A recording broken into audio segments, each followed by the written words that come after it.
미국의 철강왕 앤드류 카네기는 다른 사람을 대하는 요령을 묻는 질문에 금채취를 비유해 답했다.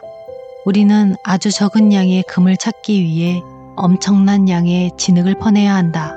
카네기는 우리가 찾는 것은 진흙이 아니라 금이라고 강조했다. 여기에서 금은 사람의 장점, 진흙은 단점으로 이해할 수 있다. 상대에게서 정작 찾아야 할 장점에 주목하지 않으면 우리 눈에는 그의 단점만 무수히 보일 수 있다는 말이다. 안녕하세요. 책 읽는 여우입니다. 살면서 내 뜻대로 안 되는 부분이 참 많은데요. 특히 인간관계는 너무 많은 변수들이 있어서 노하우들을 담은 인문 심리학 책들도 그 부분의 완벽한 해법을 제시할 수가 없습니다. 단지 결과가 나쁘지 않도록 완충작용을 도와줄 뿐이죠. 이번에 제가 소개해드릴 책은요, 상대에게 상처 주지 않으면서도 원하는 것을 얻어내는 적절한 말솜씨를 담아낸 책입니다. 거절할 때, 제안할 때, 중재할 때, 설득할 때 등 싫은 소리를 꼭 해야 할 때, 이런 상황에서 적절한 말이 있다면 굳이 상처 주는 말을 할 필요가 없겠죠. 과연 이게 가능할까? 말씀드렸죠. 100%는 없지만 충격을 완화시켜줄 수는 있다. 저는 책 읽기 전 항상 목차를 먼저 훑습니다. 이렇게 선정한 책은 구매하고도 안 읽는 경우는 좀 줄일 수 있더라고요. 그래서 제 영상에는 항상 목차도 같이 보여드리고 있는데요. 어떠신가요? 벌써 한 권 다 읽으신 느낌이 드시나요? 그럼 책의 일부를 읽어드리겠습니다. 함께 해주실 거죠? 잘못 행동했다고 잘못 말하지 마라. 누구나 듣기 좋은 말을 좋아한다. 반려동물을 쓰다듬어 줄 때 가장 기본적인 방법은 털의 결을 따라 가볍게 만져주는 것이다. 그러면 고양이는 기분 좋게 가르랑거리고 강아지는 꼬리를 살랑살랑 흔든다. 주인의 손이나 얼굴을 핥기도 한다. 그런데 털의 결 반대 방향으로 쓰다듬는다면 어떨까? 고양이나 강아지 모두 불편해서 도망갈 것이다. 사람도 마찬가지다. 듣기 좋고 편한 말을 마다하는 사람은 없다. 반려동물의 털을 결 따라 쓰다듬듯이 사람을 대할 때도 그의 성격과 생각을 고려해 그 결에 맞는 말을 한다면 좋은 친구가 될 수 있다. 우리는 일반적으로 다른 사람이 자신의 바람대로 행동하기를 원한다. 하지만 아무런 노력도 하지 않고 다른 사람이 나에게 맞춰주기만 바랄 수는 없다. 이를 위해 내가 먼저 상대의 귀에 거슬리는 말을 하지 않는 것이 중요하다. 다른 사람에게 칭찬받는 것이 싫다는 사람도 있는데 이는 자칫 아첨으로 들릴 수 있는 방식이 어색한 것이지 칭찬 자체가 싫은 것은 아닐 것이다. 사람이라면 누구나 칭찬과 공감을 얻고 싶은 욕구가 있다. 결국 듣기 좋은 말을 싫어할 사람은 없다. 가장 좋은 방법은 상대의 관점에서 생각을 나누는 것이다. 상대의 관점에서 대화하기. 1. 상대의 말을 잘 듣는다. 경청하는 자세는 상대의 표현 욕구를 만족시키고 나에 대해서도 좋은 인상을 남길 수 있다. 아, 그렇군요. 와 같은 말로 동감을 표시하며 더 자세한 설명을 유도해보라. 그러면 그 사람은 분명히 좋은 친구를 만났다고 생각하게 될 것이다. 2. 논쟁을 피한다. 상대의 말에 동의할 수 없더라도 반박을 피하도록 한다. 대부분의 일은 논쟁을 한다고 해서 뚜렷한 해법이 나오는 것도 아니다. 반박할수록 상대의 화만 돋아서 결국 서로 좋지 않은 기분으로 헤어질 수 있다.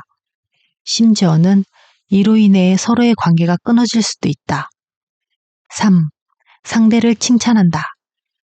앞서 말한 대로 칭찬은 털의 결대로 쓰다듬는 것과 같다. 그렇다면 무엇을 칭찬할 것인가? 견해나 재능, 가정의 경사 등 상대가 자랑스럽게 여기는 부분을 칭찬해보자. 이러한 방법은 대화를 이끌 때 적은 노력으로도 큰 효과를 얻을 수 있다. 4. 내 의견으로 유도한다. 설의 결대로 쓰다듬는 노력의 숨은 목적을 이루려면 바로 이 최후의 단계가 필요하다. 즉, 상대를 만족시킨 다음에 비로소 자신의 의견을 드러내는 것이다.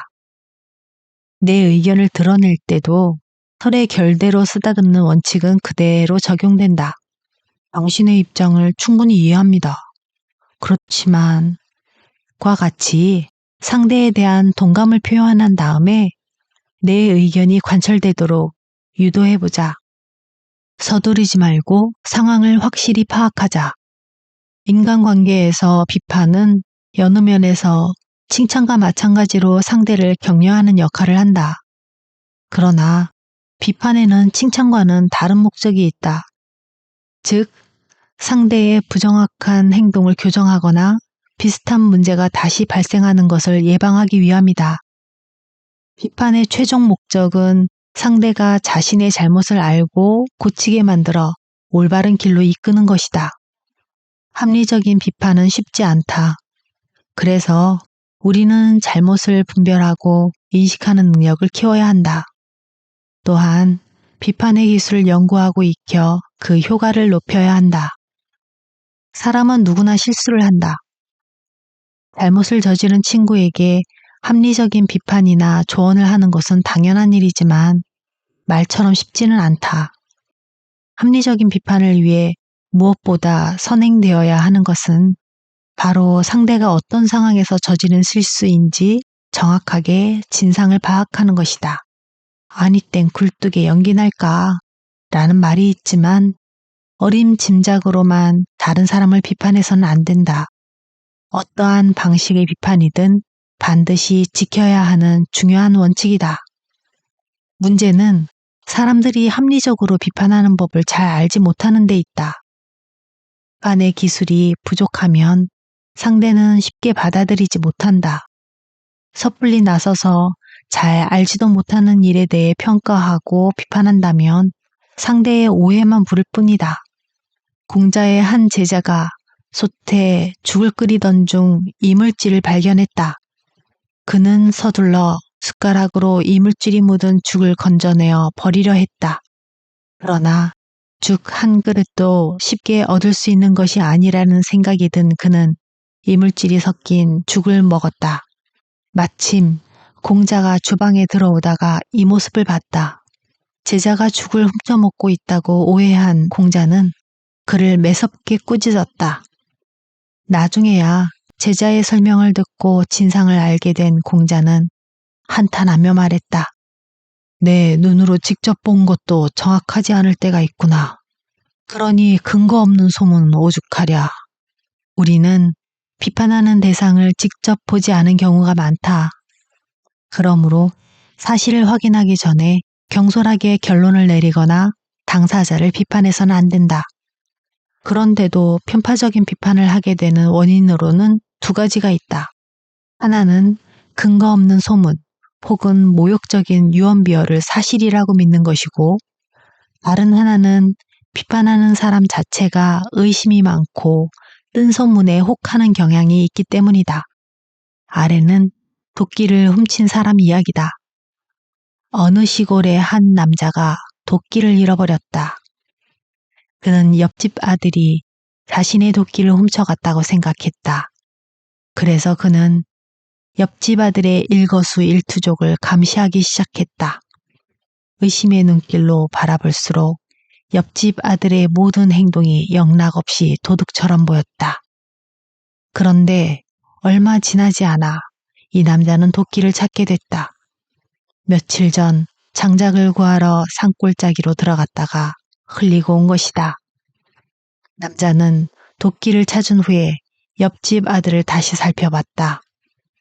이제는 그 아들이 걷는 모습, 안색, 표정, 언행 등 어느 것을 봐도 도끼를 훔쳐간 사람처럼 보이지 않았다.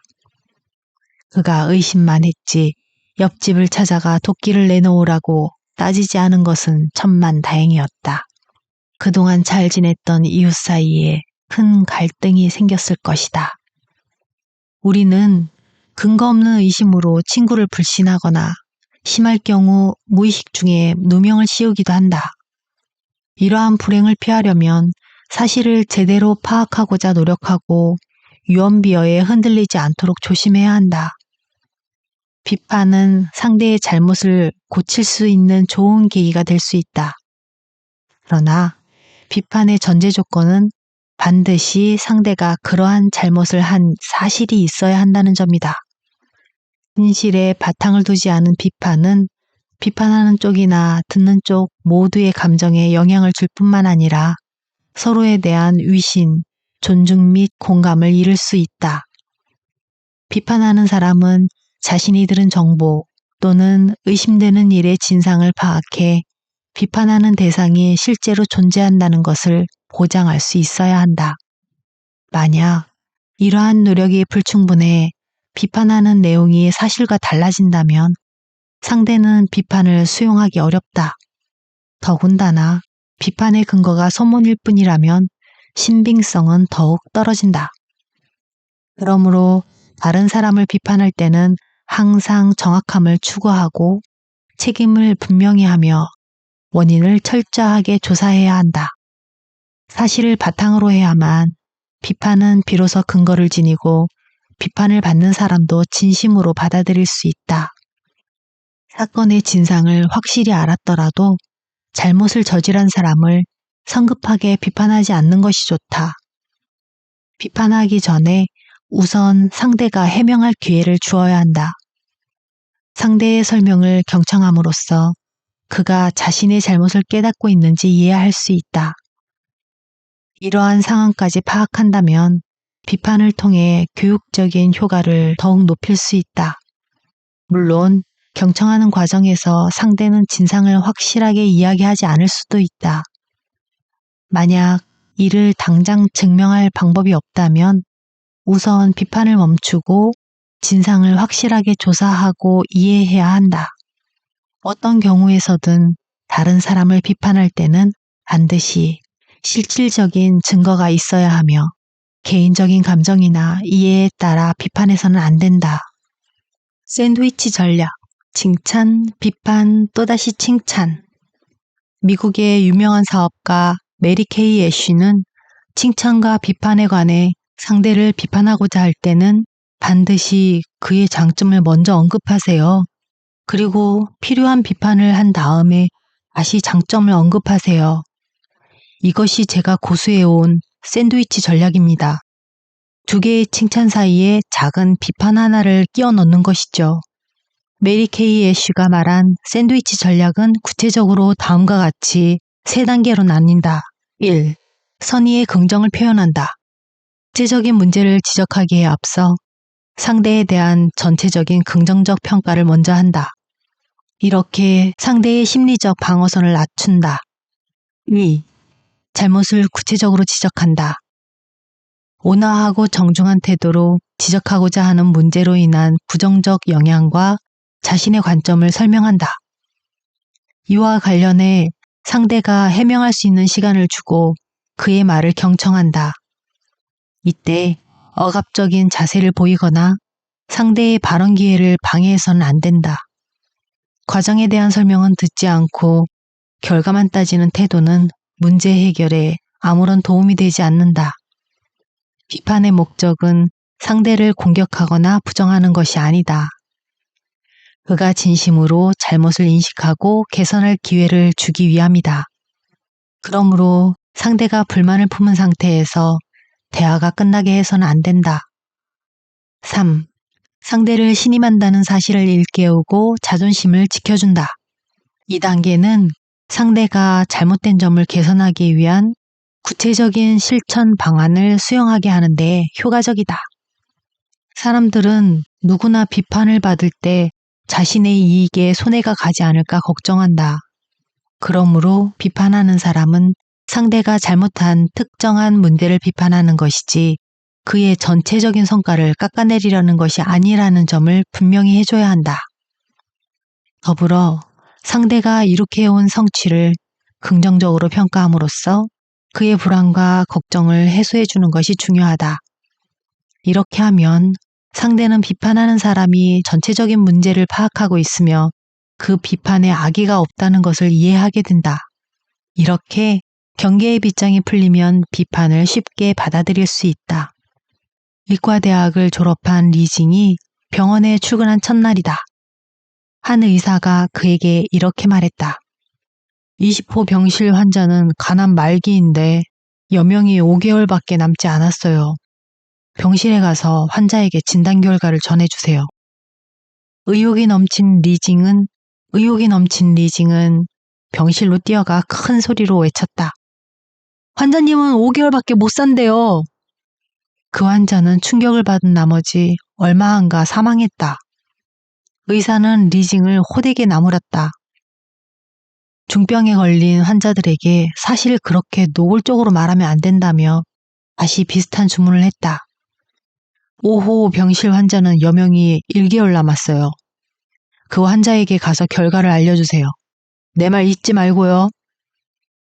이제 알았다는 듯 리징은 미소를 지으며 5호 병실로 들어갔다. 그리고 누워있는 환자의 귓가에 대고 속삭였다. 이번 달에는 누가 죽을 것인지 한번 맞춰보실래요? 위 이야기는 농담이지만 말솜씨의 중요성을 보여주고 있다. 직장에서 동료나 상사와 함께 일하다 보면 반드시 의견이 엇갈리는 상황이 발생한다. 바로 이때 말을 잘하는 능력은 중요한 역할을 한다. 미국의 30대 대통령 존 켈빈 쿨리지의 비서는 미모가 뛰어난 여성이었다. 하지만 업무를 처리하는 능력은 신통치 못해서 자주 실수를 저질렀다. 어느 날 아침 쿨리지는 사무실로 들어서는 비서를 보며 이렇게 말했다. 옷이 정말 예쁘네요. 당신처럼 아름다운 여성에게 아주 잘 어울리는 옷이에요. 난 당신이 아름다운 만큼 일처리도 확실하게 할 것이라고 믿어요. 놀랍게도 그날 이후 비서의 실수는 눈에 띄게 줄어들었다. 이 사실을 알게 된 친구가 쿨리지에게 어떻게 그런 방법을 떠올렸는지 물었다. 쿨리지는 이렇게 대답했다. 이발사는 손님 얼굴에 비누 거품을 먼저 바른 후에 면도하지. 왜 그러겠나? 면도할 때 피부가 아프지 않게 하려는 거지. 쿨리지 대통령이 사용한 방법은 바로 메리 케이 애쉬가 말한 샌드위치 전략과 일맥상통한다. 즉, 비서에 대한 비판을 칭찬 사이에 끼워 넣은 것이다. 상대를 비판할 때 앞뒤에 긍정적인 말을 포진하면 상대의 부정적인 인식을 줄여 의견을 쉽게 받아들일 수 있게 한다. 이러한 비판은 간단 명료하면서도 목적을 쉽게 달성할 수 있다. 비판하는 사람은 실수를 파악하고 고칠 기회를 주는 등대와 같은 역할을 한다. 그만큼 중요하면서도 껄끄러울 수밖에 없는 역할이다. 상대를 비판하는 과정에서 비방하는 수준으로 몰아붙여서는 안 된다. 상대를 비판할 때 부드럽고 완곡한 표현으로 이야기한다면 문제점을 지적하면서도 자존심을 지켜줄 수 있다. 다른 사람의 잘못을 언급하는 것은 일부라도 그 사람을 부정하는 것으로 느낄 수 있는 만큼 최대한 잘못한 부분에 집중해서 적절하게 말해야 한다. 잘못한 부분에 집중해서 적절하게 말해야 한다. 이미 자신이 저지른 잘못으로 인해 양심의 가책을 느끼고 있을 상대를 이해하고 공감하는 표현을 먼저 해야 비로소 바람직한 방향으로 대화를 진전시킬 수 있다. 무조건 상대를 거칠게 질책하면 비판을 받는 사람의 저항심을 불러일으킬 수 있다. 실제로 우리 주위에는 다른 사람의 충고를 받아들이지 못하는 사람들이 많다. 하지만 소통에 능한 사람들은 충고할 때도 마치 쓴 약을 녹말질로 만든 포장지에 싸서 먹기 좋게 만들어 주듯 한다. 즉, 불편할 수 있는 충고라도 듣기 좋게 해준다. 교장 선생님인 타오싱즈는 교정을 걷다가 한 남학생이 진흙덩어리를 같은 반 친구에게 던지는 모습을 목격했다. 타오싱즈는 그 자리에서 진흙을 던진 남학생을 혼냈고 방과 후에 교장실로 오라고 했다. 수업을 모두 마친 후 잔뜩 긴장한 남학생은 타오싱즈보다 먼저 교장실 앞에 와 있었다. 그 모습을 본 타오싱즈는 남학생에게 꾸지람을 하는 대신 사탕을 하나 줬다. 이거 너에게 주는 상이다. 제 시간에 이곳에 왔잖니. 적당히 당황해하는 남학생에게 타오싱즈는 두 번째 사탕을 줬다. 그리고 이렇게 말했다. 이것도 상이야. 아까 내가 말렸을 때 너는 바로 행동을 멈췄어.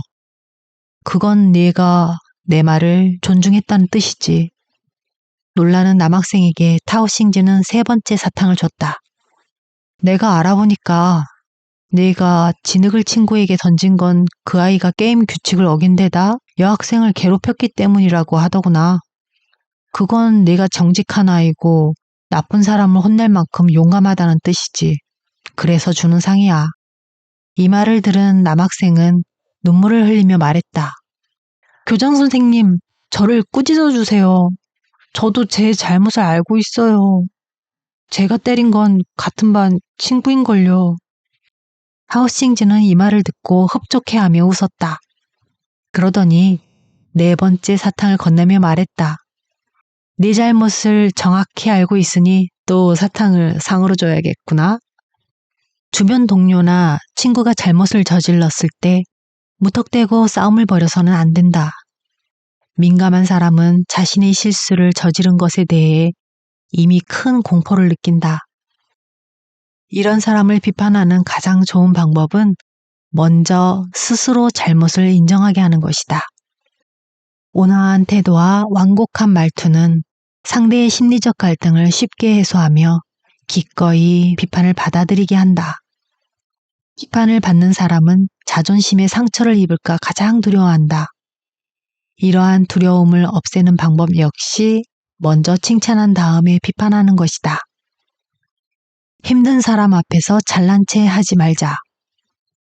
다른 사람과 소통하는 자리에서 자신의 성공을 이야기할 때는 장소와 대상을 분별해야 한다. 예를 들어, 힘든 사람 앞에서 자신의 성공을 이야기하는 것은 큰 잘못이다. 심신이 지친 상태인 사람에게 자기 자랑을 한다면 조롱으로 들릴 수 있다. 세상살이는 뜻대로 되지 않는다. 더욱이 사람은 누구나 불완전한 존재라서 힘든 일을 겪을 수 있다. 따라서 우리는 현재 그런 상황에 부닥친 사람을 너그럽게 품을 줄 알아야 한다. 일반적으로 힘든 사람은 누군가 자신의 고충을 들어주기를 원한다. 그러므로 이때 우리는 말을 줄이고 될 수 있는 한 상대의 이야기를 들어주며 적절한 시기에 그의 말에 진심으로 동의해야 한다. 이해한다는 느낌을 드러내면 그의 고통을 분담할 수 있다. 어느 날 샤워건은 몇몇 친구들과 집에서 밥을 먹기로 약속했다. 그들은 모두 예전부터 친한 친구들이었다. 이날 친구들은 요즘 부쩍 우울해하는 한 친구의 기분을 풀어주기 위해 모인 것이었다. 이 친구는 자신이 운영하던 회사를 경영부진으로 얼마 전 문을 닫았고 아내와도 관계가 나빠져 이혼 이야기가 오가는 상황이었다. 식사 자리에서 친구들은 이미 상황을 잘 알고 있었기 때문에 사업과 관련된 이야기는 피했다. 그런데 그 중에는 최근에 큰 돈을 번 친구가 있었다. 술이 좀 거나해지자 그는 참지 못하고 자신이 어떻게 그처럼 성공할 수 있었는지 자랑하기 시작했다. 자신이 돈을 벌기 위해 얼마나 노력했으며 재능이 있는지 이야기했다. 샤오건은 마음이 불편했다. 시리에 빠져 있던 친구는 고개를 숙인 채 아무 말도 하지 않고 있었다. 결국 그 친구는 이런저런 핑계를 대며 자리를 떴다. 샤워거가 따라 나서 친구를 골목 어귀까지 바래다 줬다. 친구는 돈 자랑을 한 친구에게 화가 잔뜩 나 있었다. 샤워거는 그 마음을 이해했다. 자신도 얼마 전에 사업이 잘 되지 않아 어려웠을 때 높은 연봉과 비싼 집, 고급 자동차를 자랑하는 친척 때문에 힘들었던 적이 있기 때문이다. 성공했을 때 기뻐하는 것은 인지상정이다. 자신의 성공을 자랑스러워하는 일은 이상할 것이 없다. 자신의 성공을 이야기할 때는 장소와 대상을 정확히 살펴야 한다. 현재 절망적인 상황에 힘들어하는 사람 앞에서 자신의 성공을 내세우지 말아야 한다. 이러한 경우도 따지지 못한다면 자기 자랑 끝에는 눈치 없는 사람이라는 소리만 들을 뿐이다. 더욱이 힘든 사람은 자기 앞에서 자기 자랑에 여념이 없는 사람을 혐오하게 될 것이다. 이러한 감정은 그들의 얼굴에 즉시 나타나지 않을 수 있다. 어떻게 반응하든 현재의 우울감에 빠진 사람들은 자신의 행동이 무력한 변명으로밖에 보이지 않을 거라고 생각하기 때문이다. 대신 느닷없이 연락을 끊거나 다른 사람에게 험담하는 것과 같이 다른 방식으로 분노를 표출할 수 있다. 이렇게 분별 없는 자기 자랑은 친구를 한 명 잃거나 친구를 적으로 돌변하는 사태를 부를 수 있다. 고충을 털어놓고 싶은 사람도 대상을 잘 골라야 한다. 이를테면 어려움에 관한 이야기를 하고 싶을 때는 적어도 같은 상황을 경험해 본 사람을 찾아가는 것이 좋다. 이런 사람과는 동병상련의 감정도 공유할 수 있고 위안도 받을 수 있다. 반대로 성공담을 나누고 싶다면 비슷한 성공을 경험한 사람을 찾아야 의기투합할 수 있다. 그렇지 않으면 작은 성공에 취해 우쭐대는 모습으로만 비출 수 있다. 마치 목에 걸린 생선가시처럼 성가신 일을 누군가에게 털어놓고 싶을 때도 이야기를 들어줄 상대를 잘 골라야 한다. 자칫 참을성 없는 사람으로 보일 수 있다. 자존심에 상처 주지 않고 잘못을 바로잡자. 부하 직원이 실수한 것을 바로잡고자 하는 상사는 실수 자체뿐만 아니라 상황도 고려해야 한다. 그러지 않으면 아무리 온화한 비판이라도 부하 직원의 자존심에 상처를 줄 수 있고 잘못을 바로잡으려던 목적도 이루기 어렵다. 다음 두 사례를 보자.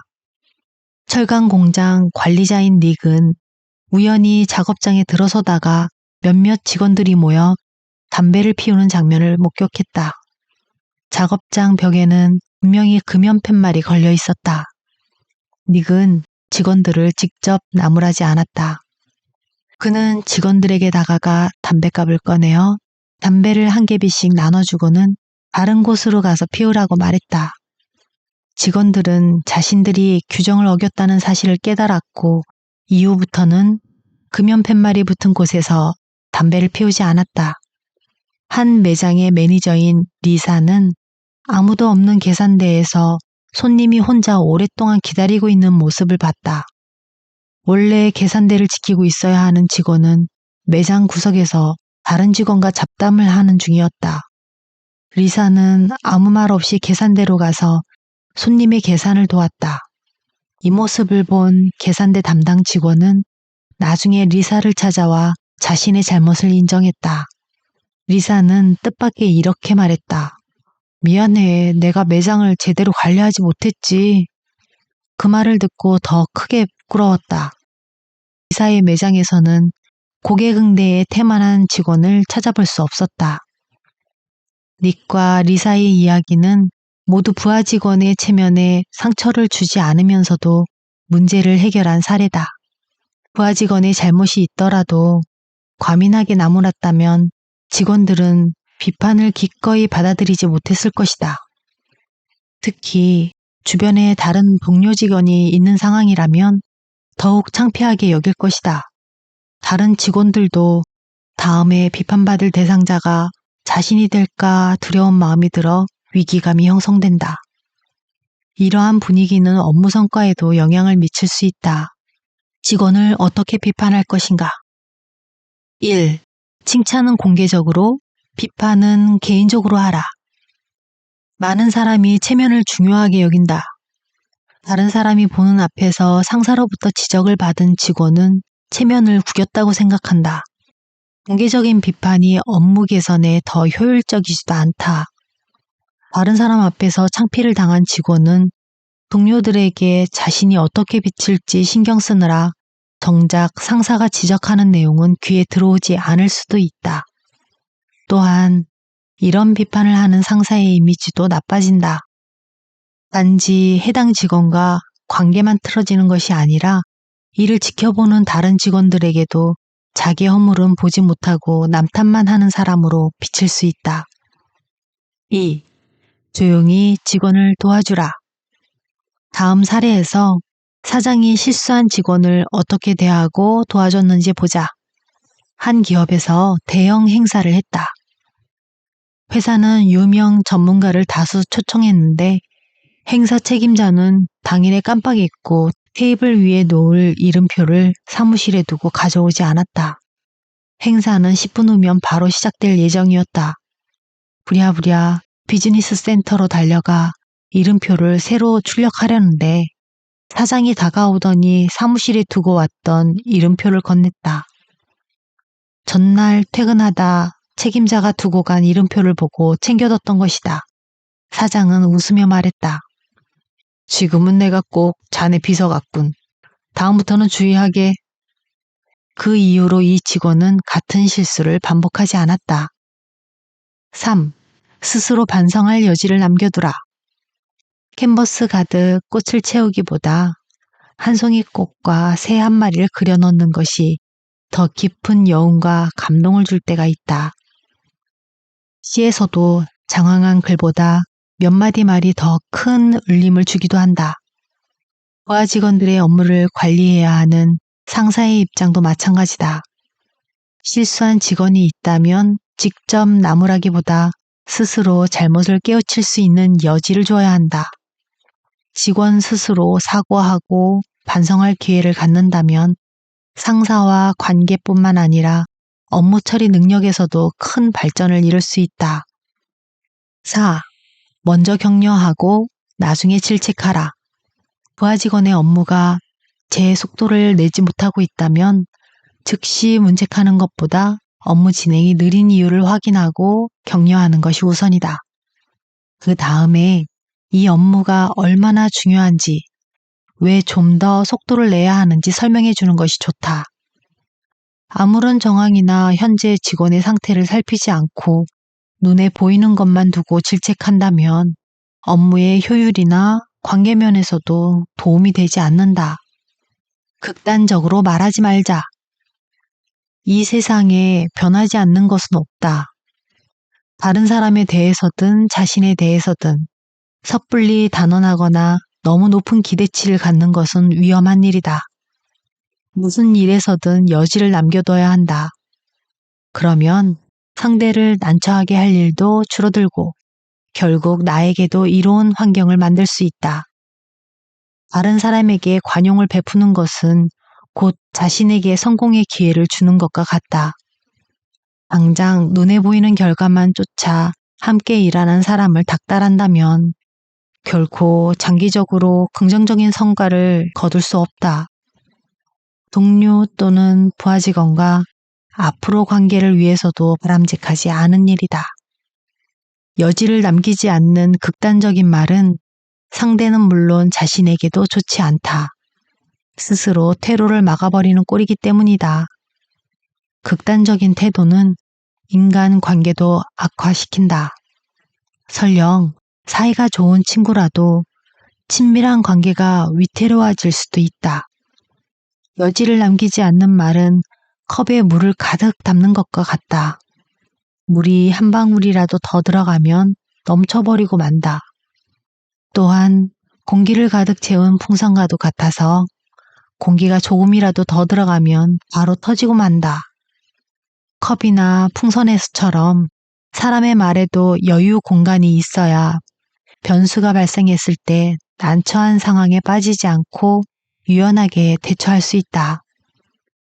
관계의 차원에서 좀 더 생각해보자. 현재 나와 상대의 사회적 지위, 권력 또는 재력의 차이는 언제든지 뒤집힐 수 있다. 지금 내가 상대보다 우월해 보여도 몇 년 뒤에는 어떻게 될지 모른다. 그래서 누구를 상대하든 현재 조건만 보고 무시해서는 안 된다. 여지를 준다는 것은 그러한 가능성을 열어두는 것이기도 하다. 이래서도 지금 내가 탓하는 그 사람의 실수를 어떤 이유로든 내가 저지르게 될 수도 있다. 과분하게 상대를 몰아붙이지 말자. 그 대상이 내가 될 수도 있다. 비판의 중복은 N번의 상처가 된다. 사람은 누구나 실수를 저지르기 마련이다. 부하 직원의 잘못을 틈날 때마다 끄집어내어 책망하는 상사가 있다고 해보자. 그 직원의 난처함은 말할 것도 없지만 상사의 이미지에도 좋을 것이 없다. 이미 우물에 빠진 사람에게 돌이나 던지는 사람으로 보일 뿐이다. 부하 직원이 저지른 잘못을 이미 지적하고 비판했다면 한 발 물러서 당사자가 직접 문제를 반성하고 해결할 수 있는 여지를 주자. 상사가 계속 직원의 트집을 잡고 감정을 주체하지 못한다면 회사에도 돌이킬 수 없는 손해를 입힐 수 있다. 미국의 철강왕 앤드류 카네기는 다른 사람을 대하는 요령을 묻는 질문에 금 채취를 비유해 답했다. 우리는 아주 적은 양의 금을 찾기 위해 엄청난 양의 진흙을 퍼내야 한다. 카네기는 우리가 찾는 것은 진흙이 아니라 금이라고 강조했다. 여기에서 금은 사람의 장점, 진흙은 단점으로 이해할 수 있다. 상대에게서 정작 찾아야 할 장점에 주목하지 않으면 우리 눈에는 그의 단점만 무수히 보일 수 있다는 말이다. 부하 직원의 잘못을 지적할 때는 어떻게 해야 할까? 1. 태도에 주의한다. 부하 직원이 잘못을 저질렀더라도 그 자리에서 난처하게 만들면 안 된다. 너무 성급하게 실수를 지적하면 작은 문제를 크게 만들 수 있다. 호된 질책을 삼가하고 신중한 태도로 선을 지켜야 한다. 2. 나중에 보완한다. 현명한 상사는 부하 직원의 잘못을 지적한 후에 따로 허심탄회하게 이야기를 나눌 시간을 마련한다. 이와 같은 시간을 통해 부하 직원은 질책을 받는 순간에 서운했더라도 따뜻함을 느낄 수 있다. 3. 분명하게 격려한다. 부하 직원이 잘못을 수정하면 그 노력과 성과를 높이 평가하고 동료들 앞에서 칭찬해야 한다. 이러한 모습은 해당 직원에게 격려가 될 뿐만 아니라 다른 동료들에게 좋은 본보기가 된다. 4. 질책은 한 번으로 충분하다. 뚝이 부하 직원의 실수를 강도 높게 질책해야 할 때는 한 번에 그치도록 한다. 아무리 자신의 잘못을 인정하더라도 같은 질책이 연거푸 반복되면 부하 직원은 반성보다 반감을 품을 수 있다. 또한 부하 직원의 자존심만 더 다치게 할 뿐이다. 상사가 관용을 베푸는 모습을 보여 부하 직원이 상사를 신임하고 열심히 업무에 전념할 수 있도록 하는 것이 중요하다. 자, 오늘은 여기까지입니다. 제가 읽어드린 부분에는 없지만 뭔가 요구하거나 제안할 때 써볼 수 있는 소크라테스식 대화법이 무척 흥미로웠습니다. 상대로부터 긍정적인 대답을 이끌어내는데 사용 가능한 방식인데요. 항상 상대가 동의하는 질문을 먼저 던지고 점차 자신이 정한 방법으로 유도해 상대가 계속해서 네, 그렇다 라고 답하게 만드는 방법이었어요. 고급 스킬 같은데 요즘 이런 식의 대화법 사용하는 분들이 많지 않잖아요. 그냥 단도직입적으로 말해 이런 분위기가 좀 많아서일 거라고 생각하는데요. 어렵기도 하고 상대방이 답답해서 끝내버리는 경우도 있고 말이죠. 나중에 소크라테스 한번 다루겠습니다. 제가 요즘에도 가능할까? 궁금하잖아요. 혹시 듣고 싶은 책이 있으시다면 언제든 댓글 적어주시면 알아보도록 하겠습니다. 그럼 행복한 하루, 편안한 밤 되세요.